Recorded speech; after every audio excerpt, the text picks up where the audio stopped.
한 이후로 이렇게 학습입교 세례식을 할 수 있게 된 것이 하나님께 큰 감사를 드리게 되고, 오늘 이렇게 학습입교 세례를 받으시는 우리 한 분 한 분에게 하나님의 특별한 은혜가 있기를 바랍니다. 여러분, 우리의 인생에 단 한 번만 주어지는 것이 있죠. 단 한 번만 주어지는 것이 굉장히 소중합니다. 왜냐하면은 평생 반복되지 않고 그리고 기억이 되기 때문입니다. 오늘날 한국 교회는 이 세례가 뭐라 그럴까요? 충분한 준비와 또 마음가짐, 또 수개월 동안 준비해서 드리는 그런 세례를 하지 못하기 때문에 또 가끔씩은 급하게 이제 몇 주 교육을 받고 세례를 받는 일도 있긴 있습니다만은, 세례란 것은 우리 일평생에 단 한 번밖에 없는 예식입니다. 그래서 우리 세례식을 굉장히 중요시 여겨야 되고, 세례를 받는 분들은 말할 것 없거니와 오늘 이 저녁에 함께 예배를 드리고 또 학습입교 세례식을 또 함께 참여하는 우리 모든 분들께서는 이 세례의 참 의미를 깨닫고 우리가 감사와 또 감격의 시간이 되어야 될 것입니다. 1년에 2번씩 하게 되는데, 이 세례식은 예수님이 제정하신 것이죠. 마태복음 28장 19절에 보면, 너희는 가서 모든 민족을 제자로 삼아 아버지와 아들과 성령의 이름으로 세례를 베풀러라. 그 세례란 것은 그냥 우리가 만든 것이 아니라 예수님께서 명령하신 예식입니다. 그래서 이 세례식, 이 성찬식, 이것은 주님께서 친히 제정하신 예식이라고 우리가 볼 수가 있겠죠. 그래서 오늘 학습입교 세례를 받으신 분들은 이 세례의 의미를 잘 깨달으시고요, 특별히 여기 보게 되면 우리 입교를 많이 우리 학생들이 받게 되는데, 저도 사실 입교식을 했어요. 이 입교란 것은 장로교의 특징입니다. 입교가 왜 나왔는가 하면은 유아 세례를 하거든요. 만 2세 때까지 부모님이 믿음으로 이 낳은 아기를 하나님 앞에 이 아이를 언약 백성으로서 믿음으로 잘 양육하겠습니다라는 부모의 신앙 고백을 따라서 이 아이가 유아 세례를 받습니다. 그래서 유아 세례를 받고 나서는 사실은 내가 언제 세례를 받았는지 아기 때니까 그 아기 때 기억이 나지 않죠. 그래서 지금 저는 사진이 없어요. 그러나 요즘에는 보면은 이제 사진이 기술이 좋아서 충분히 유아 세례 때 사진이 오랫동안 가지고 있습니다. 입교식을 하는 우리 특별히 학생들이 많은데, 입교란 것은 유아 세례를 받을 때 여러분은 기억이 나지 않지만은 부모님의 신앙으로 여러분을 믿음으로 양육하기 위해서 여러분 아기 때 여러분의 머리에 이제 물을 뿌리면서 세례식을 베풀었습니다. 이제는 여러분의 신앙 고백이 되는 굉장히 중요한 예식이기 때문에 비록 이 세례란 것은 반복되지 않아요.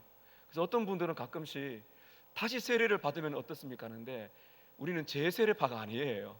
그 세례는 다시 받는 것이 아닙니다. 그만큼 중요한 것입니다.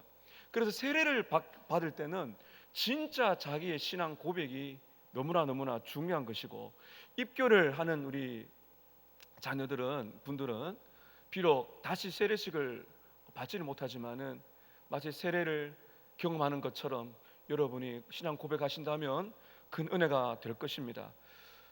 학습을 이제 받게 되는데, 성경에 보면 학습을 받으라는 말은 없어요. 한국 교회에서 학습을 받습니다. 이 학습을 이제 받고 나서 6개월이 지나 세례를 받는데, 제가 연구를 해보니까 초기 우리 한국 교회 1800년도에 학습 이 교육이 시작이 되었는데, 우리나라에 1800년도에 선교사님들이 이제 들어오십니다. 그래서 엄청나게 많은 사람들이 예수를 믿고 교회를 들어오게 됐어요. 그래서 이제 교회에 등록을 합니다. 내가 예수를 믿습니다. 교회에 등록합니다. 교회를 등록할 때요, 우리 교회도 마찬가지지만 요즘 교회는 새가족 공부 한 5주 정도 하고 6주, 많으면 8주 하는 교회도 있긴 합니다만은 그렇게 교회에 등록을 하게 하죠. 근데 제가 보니까요, 1894년도부터 한국 교회의 학습 제도가 이제 시작이 되었는데, 이것은 이제 이 불신자가 이제 예수를 믿고 등록 교인이 되면은 그냥 받지 않습니다. 6개월을 공부를 시켜요. 여기에서 학습 공부가 시작이 된 겁니다. 6개월 동안 교리 교육을 받고 이 신앙생활의 중요한 지침을 받게 됩니다. 6개월 동안 교회 출석을 하면서 교리 교육을 잘 받게 되면 이 사람은 이제 학습 교인이 될 자격이 주어집니다. 학습 교인이 될 때 24개의 24개의 질문을 하게 되는데, 제가 쭉 보니까 몇 가지가 눈에 띕니다. 지금 다 읽을 수는 없고요. 학습 교인이 될 때 이렇게 문답을 할 때 이런 질문을 합니다.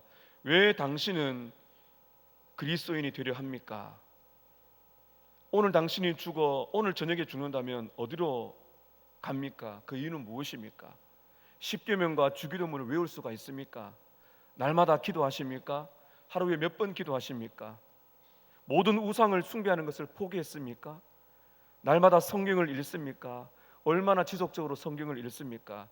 다른 사람에게 예수 믿으라고 전도해 본 일이 있습니까? 이게 한국교회 초창기에 학습 교인이 될 수 있는 문답입니다. 이런 질문을 통해서 충분히 만족스럽다 했을 때 학습 교인이 될 수 있는 자격이 주어진 거죠. 여러분 어떻습니까? 우리 오늘 학습을 받는 분들이 계신데요, 성경을 날마다 읽고 있습니까? 십계명과 주기도문 다 외우십니까? 날마다 기도합니까? 다른 사람에게 전도한 적이 있습니까? 과연 이런 질문을 한다면 우리 학습을 어떻게 받을 수 있을까? 그만큼 한국교회 학습의 시작은 철저한 신앙교육에서 시작이 되었다는 거예요. 그리고 나서 6개월 동안 세례교육을 시켜요. 세례교육을 얼마나 시킨다고요? 6개월을 시킵니다. 여러분 우리가 지금 세례교육도 몇 주를 하지 않습니까? 몇 주를 하면서 이제 공부를 하고 우리 장로님들, 우리 교육자들이 문답을 하게 되는데 6개월 동안 세례교육을 시킵니다. 대단하죠. 세례 지원자는 이제 7가지의 요구가 들어가야 돼요. 첫 번째는 조상 숭배 제사를 해서는 안 된다. 이게 초창기에 우리 나라의 세례교인의 자격입니다. 그 다음에 주의를 지켜야 된다. 특별한 일이 아니면은 장사를 하지 말고 주의를 성수해야 된다. 세 번째는 부모를 공경해야 된다. 네 번째는 불법적인 혼인 관계를 하지 마라. 한 사람의 남자는 한 사람의 여자와 정식적으로 결혼해야 된다. 다음에 5번째는 먼저 자신의 가족에게 복음을 전하라. 가족들에게 복음을 전하라. 6번째는 생업에 근면하라. 성실하게 살아라. 그리고 십계명을 지켜라.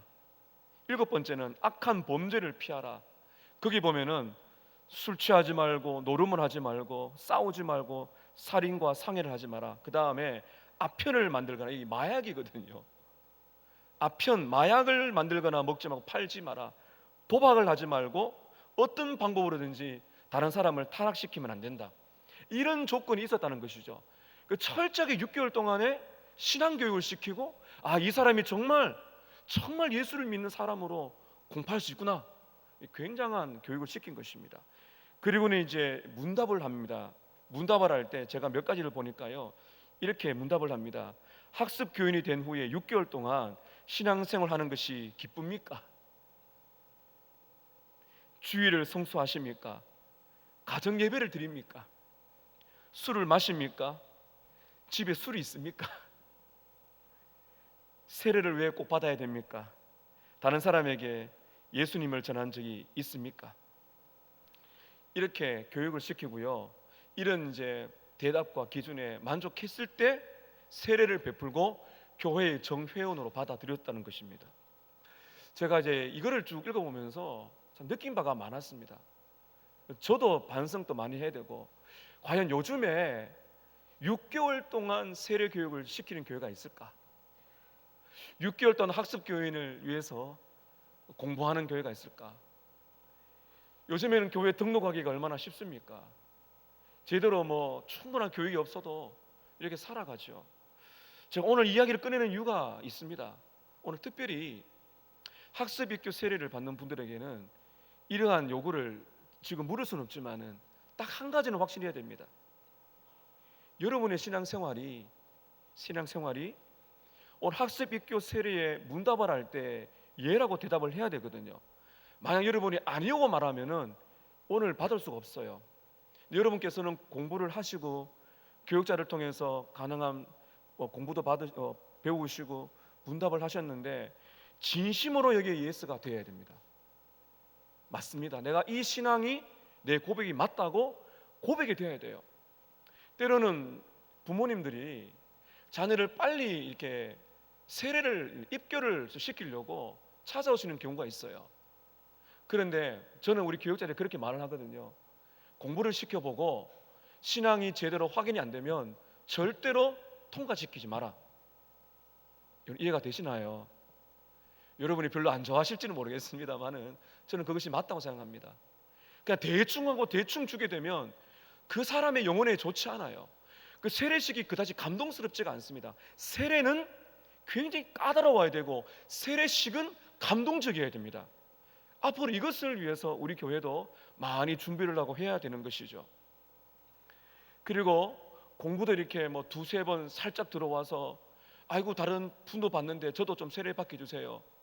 이렇게 해서는 안 돼요. 세례는 그렇게 받는 것이 아닙니다.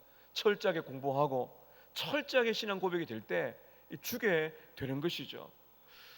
여러분, 오늘 이 세례가 이렇게 너무나 중요하고 중요하다는 걸 기억하시고 앞으로도 학습 입교 세례를 받으시는 분들, 또 받으신 분들, 오늘 받으신 모든 분들에게 분명한 신앙 고백과 은혜가 있어야 될 것입니다.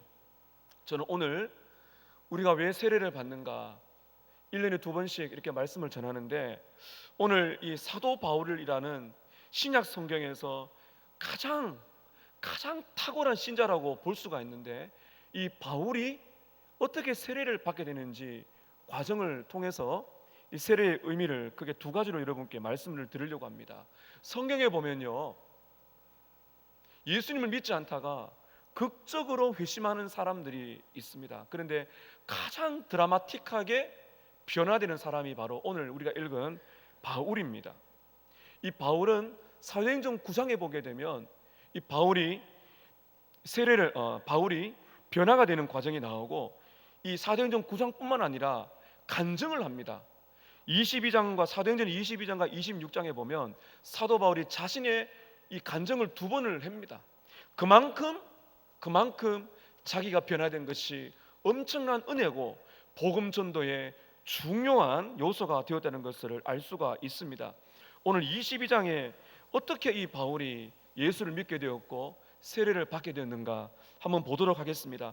여러분 앞으로 좀 가셔가지고 3절을 한번 보십시오. 3절 보시게 되면 이 바울은 원래 유대인으로 태어났어요. 혈통적으로 히브리 중에 히브리인입니다. 길리기아 다소에서 났고 이 성에서 자라서 가말리엘 문화에서 배웠다. 지금 이 간증은 유대인들에게 지금 하고 있는 거예요. 가말리엘 문화란 거는 당대 최고의 학문의 쉽게 말하면 이제 학파를 할 수 있어요. 그 최고의 학자 아래서 배운 당대 천재입니다. 그리고 율법을 엄하게 배웠다라고 3절 하반절에 나와 있죠. 그 교육을 굉장히 많이 받은 사람이고, 그리고 이 헬라어 외국어를 능통하게 하는 그런 사람입니다.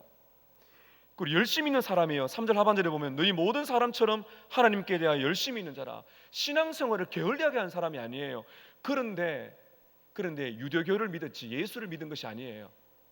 그리고 겉으로 볼 때는 엄청난 신앙의 열정이 있지만은, 교육을 받았지만은 진짜 예수를 믿는 사람이 아니었습니다. 그래서 예수님을 믿지 않았기 때문에 4절에 보게 되면 잘못된 열심을 가지고 있죠. 예수님을 믿는 사람들을, 이 기독교를 박해하여 사람을 죽였습니다. 그리고 남녀를 결박해서 감옥에 넘긴 정말 기독교 역사상에서 있어서는 안 된 그러한 원수이죠, 사실은. 5절에 보게 되면 이 바울이 이제 친구들 몇 명과 함께 다메섹이라는 외국으로 갑니다. 거기에 이제 크리스찬들이 있거든요. 그래서 이 대제사장에게 공문을 받아가지고 이제 이 다메섹이라는 곳에 이 신자들을 잡아서 데리고 와서 옥에 집어넣으려고 그 심부름을 지금 하고 있는 겁니다. 6절에 보게 되면 갑작스러운 이제 일이 일어나게 되죠. 6절에 보세요. 가는 중에 다메섹에 가까이 갔을 때에 오정쯤이 되었는데 호련히 갑자기 하늘로부터 큰 빛이 비춥니다. 이것은 하나님께서 특별하게 이 바울에게 주신 회심의 사건입니다. 막 살기가 등등해서 기독교인들을 죽이려고 잡아 죽이고 옥에 끌어오려고 지금 막 가고 있는데 갑자기 빛이 비치는 겁니다. 그리고는 7절에 보면 소리가 들립니다. 이 바울이, 이 사울이죠, 바짝 엎드렸어요. 소리가 납니다. 예수님이 말씀하십니다. 7절 하반절에 보면 사울아 사울아 내가 왜 나를 박해하느냐. 예수님의 음성을 들었어요. 네가 왜 나를 핍박하니 사울아 사울아. 8절에 보면 이 사울, 이 바울로 변하기 전에 사울을 말하죠. 깜짝 놀라서 주님 누구십니까? 뭐라 말씀하십니까? 나는 내가 박해하는 나사렛 예수다. 9절에 보면은 함께 있는 사람들이 빛은 보았는데 소리는 듣지 못했습니다. 이 사울이, 바울이 눈이 멀어버립니다. 그래서 이 사람들이 이 바울을 데리고 다메섹으로 갔는데 거기서 누구를 만나는가 하면은 바로 아나니아를 만나게 됩니다. 12절에 보면은 11절 보세요. 나는 그 빛의 광처럼 말미암아 볼 수 없었어요. 봉사가 되어 이 시각 장애인이 되었습니다. 나와 함께 있는 사람들의 손에 끌려 다메섹으로 들어갔어요. 12절에 율법을 따라 경건한 사람으로 거기 사는 모든 유대인들에게 칭찬을 듣는 아나니아라 하는 사람이 미리 하나님의 계시를 받고 이 바울을 찾아가죠. 그리고 13절에 보면 내게 와 곁에 서서 말하되 형제 사울아 다시 보라. 다시 보라 하고 안수하니까 눈에서 비늘같이 같은 것이 떨어지면서 다시 보게 되는 이런 기적을 경험하게 됩니다. 14절에 보면은 하나님께서 얼마나 바울을 사랑하신 이렇게 말하죠. 내가 또 이르되 우리 조상들의 하나님이 너를 택했다. 내가 너를 택했다는 것이죠. 너로 하여금 자기 뜻을 알게 하시고 그 의인을 보게 하시고, 바로 예수님을 말합니다. 하나님의 뜻을 알게 하시고 예수님을 보게 하시고 그 입에서 나오는 음성을 듣게 하셨느니라. 또는 아나니아라도 볼 수가 있겠죠. 어쨌든 예수님을 통해서 아나니아를 통해서 다시 보게 하시고 그리고 메시지를 듣게 만들어 주신 것입니다. 여러분, 제가 이렇게 바울의 이야기를 하는 이유가 무엇일까요? 회심이 분명하다는 것입니다. 사실 우리들은 회심 체험이 다 다를 수가 있어요. 저는 모태신앙입니다. 모태신앙으로 자랐기 때문에 교회가 아주 친숙했습니다. 그런데 제가 이 초등학교 6학년에서 중학교로 올라가는 그 수련회 때 제가 예수님을 만났습니다. 인격적으로 만났죠. 뭐 예수님의 소리를 들은 건 아니지만은 수련회 기간인데 말씀을 들으면서 내가 죄인인 것을 깨닫고 몇 시간을 운 적이 있어요. 울다가 말할 수 없는 이 죄 용서의 감격 속에서 주님을 만나면서 그때 제 입에서 주님, 제가 목사로 살겠습니다, 그 고백을 했죠. 저의 경험이 그렇다는 것입니다. 사람들마다 회심 경험이 다릅니다. 눈물을 많이 흘리느냐, 사실 그것은 그렇게 중요한 것이 아니에요. 오늘 세례를 받게 될 때 학습입교 세례에서 가장 중요한 것이 무엇인가 하면 나에게 분명한 회심이 있는가 하는 것입니다. 이러한 경험이 있는가를 말하는 것이 아니에요. 진짜 내가 인격적으로 예수님을 믿고 있는가, 그것이 분명한 사건인가, 그 시간과 그 날짜를 묻는 것이 아니에요. 분명히 내가 예수님을 진짜 만났나, 내가 정말 예수님을 믿고 회개한 경험이 있는가, 내가 지금도 분명히 예수님을 믿고 있는가. 이것이 없다면 세례는 받으면 안 됩니다. 진짜 내가 이 말씀을 믿고 인격적으로 예수를 만났고 그분이 나의 주님인 것을 내가 믿고 있는가. 분명한 회심이 있을 때 살아갈 목적을 깨닫게 됩니다. 여러분 15절 보세요. 15절입니다. 자, 함께 읽습니다. 시작. 내가 그를 위하여 모든 사람 앞에서 내가 보고 들은 것에 증인이 되리라. 회심이 있고 나서 그래 두 번째 어떤 일이 이어집니까? 살아갈 목적을 주셨습니다. 그 살아갈 목적이 무엇입니까? 그를 위하여. 이 그가 누굽니까? 예수님을 위하여 모든 사람 앞에서 네가 보고 들은 것을 전하라. 증인이라. 예수님을 전하는 인생, 예수님의 제자, 예수님을 따라가고 그 예수님을 내 삶으로 전하는 인생, 그 인생으로 살아가도록 목적을 주셨습니다. 그 다음에 세례를 받습니다. 16절을 읽습니다. 시작.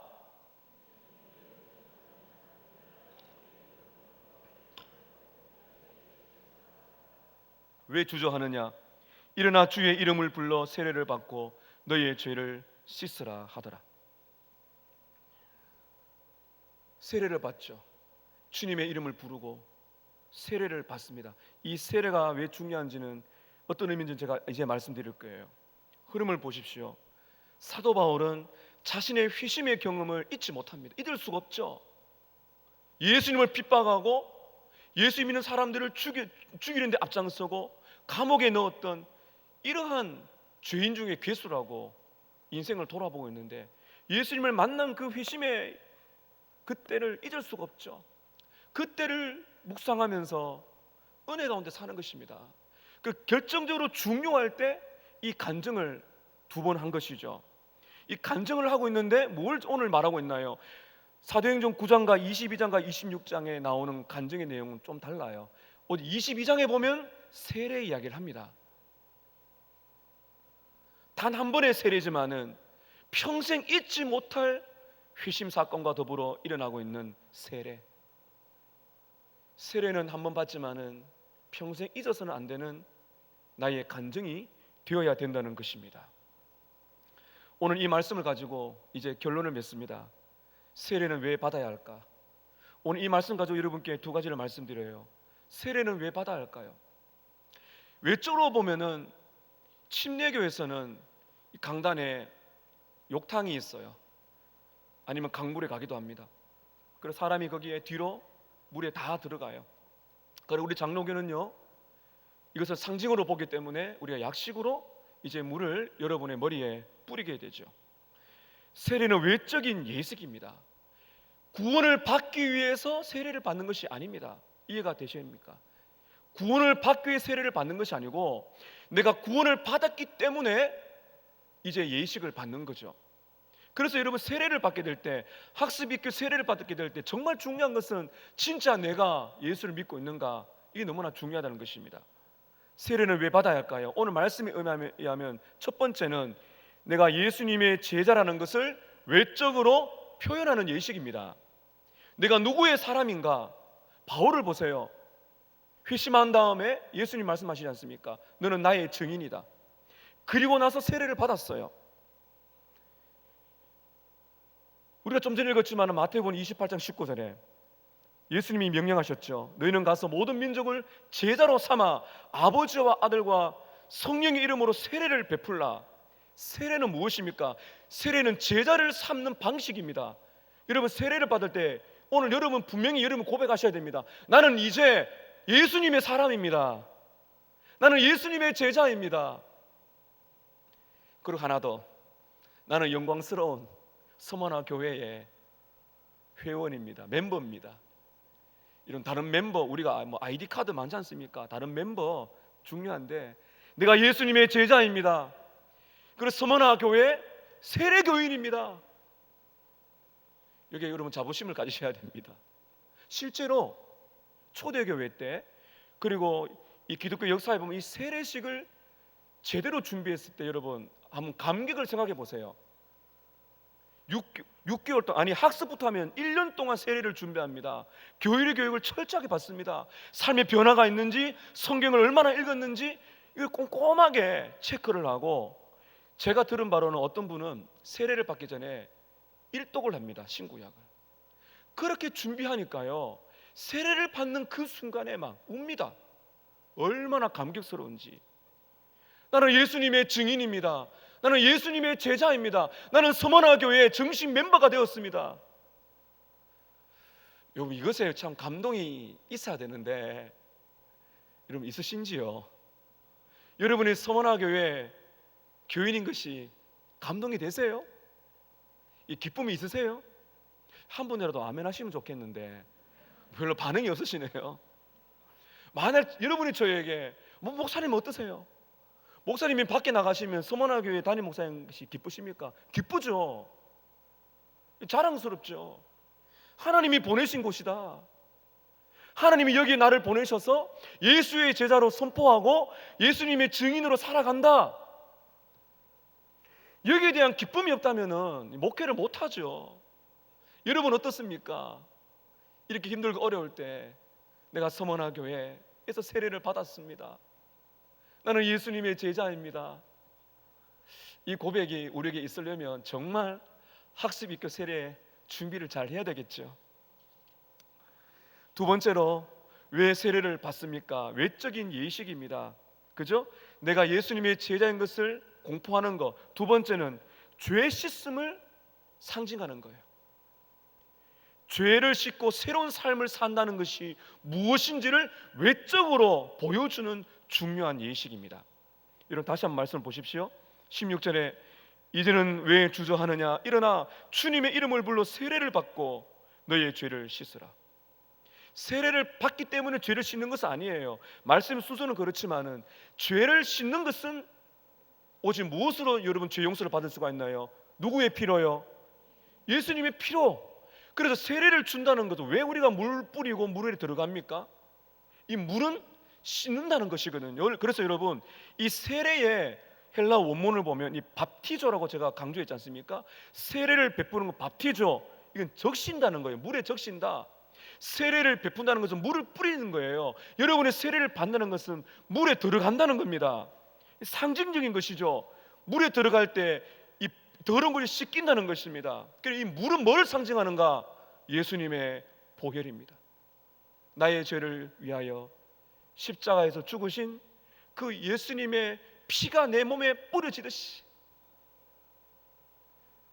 내가 예수를 믿는 누구에게 성부와 성자와 성령의 이름으로 세례를 주노라 하면서 여러분의 머리에 물을 뿌리게 될 때 그 순간에 여러분은 어떤 감격을 누려야 되는가 하면 내 죄가 용서받았습니다. 예수님의 피로써 내 모든 죄가 용서받고 성령의 능력으로 내 인생은 새롭게 살게 되었습니다. 이것을 확신하고 공포하는 시간이 되는 거예요. 여러분 그렇기 때문에 초대교회 성도들은 세례를 이렇게 중요시 여겼고요. 세례 받은 것을 자랑스럽게 여겼고 그리고 세례를 받은 그때를 자꾸자꾸 기억을 했다고 합니다. 제가 여러분 세례식 베풀 때마다 칼빈과 루터의 고백을 제가 말씀드리는데 오늘도 한 번 더 읽으려고 합니다. 종교개혁자 두 사람의 고백입니다. 칼빈은 이렇게 말합니다. 죄에 빠질 때마다 세례에 대한 기억을 떠올렸습니다. 그것을 통하여 믿음을 굳건히 하여 언제나 죄 사함에 대한 확신을 가져야 합니다. 우리는 죄를 짓습니다. 또다시 그럴 때마다 죄책감에 빠지죠. 어떻게 이겨낼 수가 있나요? 내가 세례를 받았다. 그리고 오늘 또 예수님의 피로 나는 여전히 용서받을 수 있다. 마르틴 루터는 이렇게 고백합니다. 하나님의 사랑에 의심이 생기고 스스로 치명적인 절망감에 빠질 때 그런 유혹을 느낄 때마다 나는 세례를 받았다 말함으로써 내 자신을 진정시켰습니다. 루터는 스스로 이렇게 고백한 거예요. 저를 한번 따라 하십시다. 나는 세례를 받았습니다. 루터가 이거 고백했다는 거예요. 그만큼 세례식이 중요했고요. 나는 세례를 받았어요. 마귀의 유혹을 느낄 때마다 죄에 대한 유혹을 느낄 때마다 나는 세례를 받았다. 나는 새 인생을 새 인생을 출발했다. 그래서 나는 이 죄를 이겨낼 수가 있다. 죄책감에 빠질 때마다 또다시 예수님의 십자가를 바라보며 용서를 구했을 때, 회개했을 때 주님은 용서해 주신다는 것입니다. 사랑하는 여러분, 세례는 반복해서 받는 것이 아닙니다. 그러나 한 번의 세례를 받지만은 우리는 평생 그 은혜를 잊으면 안 됩니다. 죄를 짓거나 유혹에 빠질 때마다 외치셔야 됩니다. 나는 세례를 받았습니다. 나는 예수님의 제자입니다. 오늘 이러한 확신과 기쁨이 학습입교 세례를 받는 여러분뿐만 아니라 함께 동참하여 이 기쁨을 나누는 모든 분들에게 나는 세례를 받았습니다. 세례를 받기를 사모하고 받으신 분들은 오늘 나는 세례를 받았습니다, 제 씻음에 대한 확신 가운데 여러분 살아가시기를 주님 이름으로 축복합니다. 아멘.